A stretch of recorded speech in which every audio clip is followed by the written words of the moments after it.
All right guys, I'm Rob Jones. I'm out on Lake Erie fishing right now. I just want to show you guys a little bit about how I set up my Scotty Seeker powered by Airmar.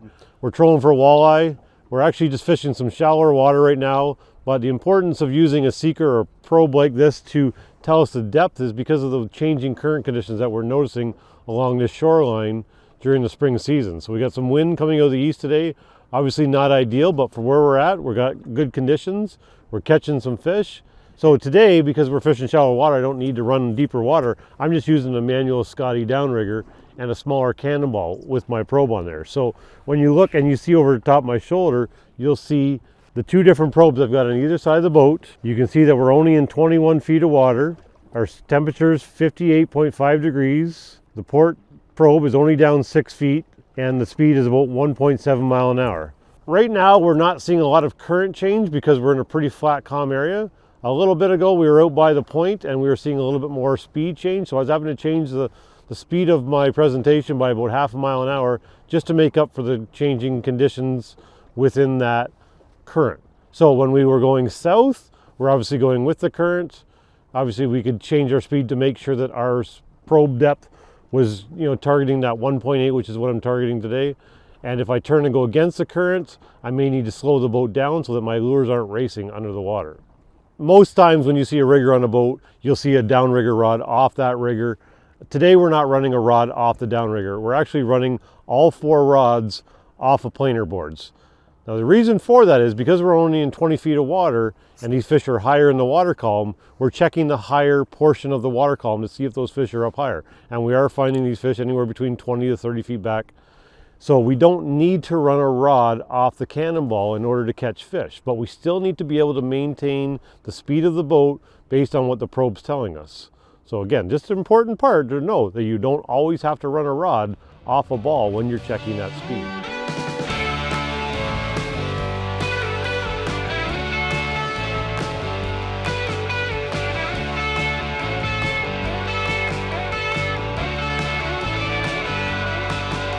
Throughout the Great Lakes right now, we've got all different types of temperature.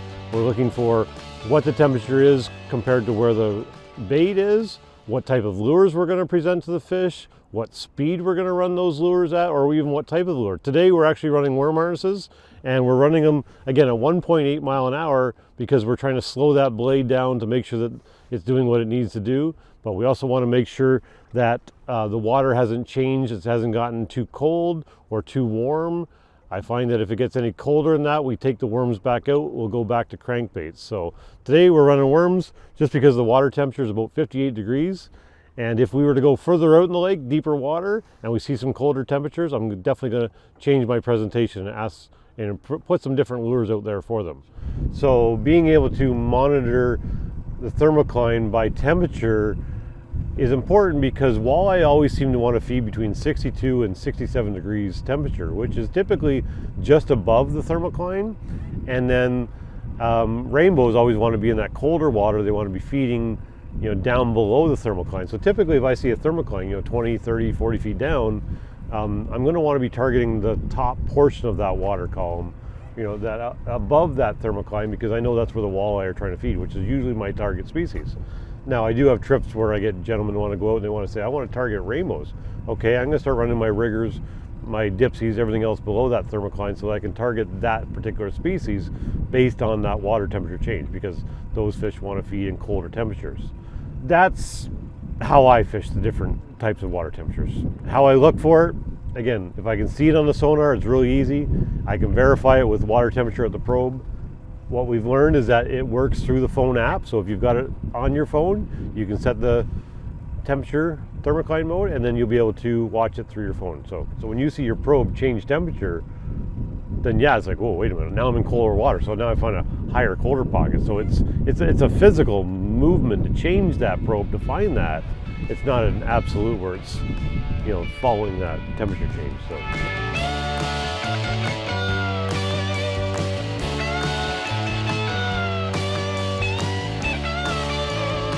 While we're in a little bit of a lull, I just want to talk about one of my favorite features of the Seeker, and that's that it can play on a multifunction display like Lowrance HGS 10 or 12, but you can also network it between the graphs so that I can see it here and on the dash or any other graph that I may have on the boat, as long as they're networked together.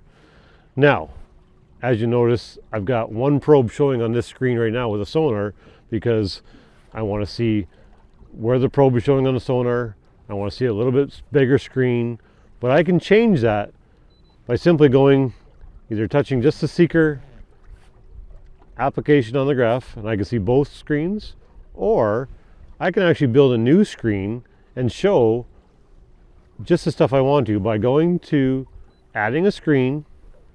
And let's say I want to add chart, sonar, and Seeker. Select the layout I want, save it, and now I've got my map, my sonar, and my Seeker all on one page. If I want to go from one probe to the other, because I have two probes down right now, I can just slide over and see the second probe. Okay, sometimes I just want to be able to go to a preset menu that I already have, like the sonar and the two probes. Close the menu, and now I can see my whole sonar and my two probes all at once. So just to wrap up what we've done over the last 3 days, we've started in Leamington. We fished shallow water. We fished with planer boards. We ran the Seeker. Based on the shallow water, we're definitely seeing a lot of current wrapping around the point there. The next day we went off a Wheatley, another popular spot here in Ontario for catching walleye and rainbows. Didn't see any rainbows, but we were out in some deeper water, some heavier currents. Just the winds were pushing them around the point again. So definitely using the Scotty Seeker to maintain that speed, to be able to eliminate some of the speeds that weren't working to catch fish were important.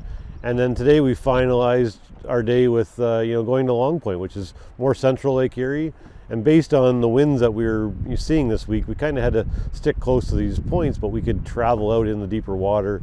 The pattern that we had this week was finding current breaks off of structure, whether it's a North Shore, whether it's the point of Peely, whether it's the point of Long Point. It definitely helped us eliminate the speeds that weren't working. So again, that 2 mile an hour has been pretty standard the last couple of days. So I think to wrap it up, we kind of found a pattern, maybe 40 miles apart, but we fished 3 different locations in order to produce fish in 3 different locations using the Scotty Seeker. All right guys, so just to finish up, again, I'm Rob Jones. You can follow me on Facebook or Instagram under One More Pass Sport Fishing. I'm pretty much on Lake Erie or Lake Ontario most weeks, depending on the wind. If you want to find some more information out about Scotty Seeker, you can go to scotty.ca to find more information about the Scotty Seeker and how it will help you.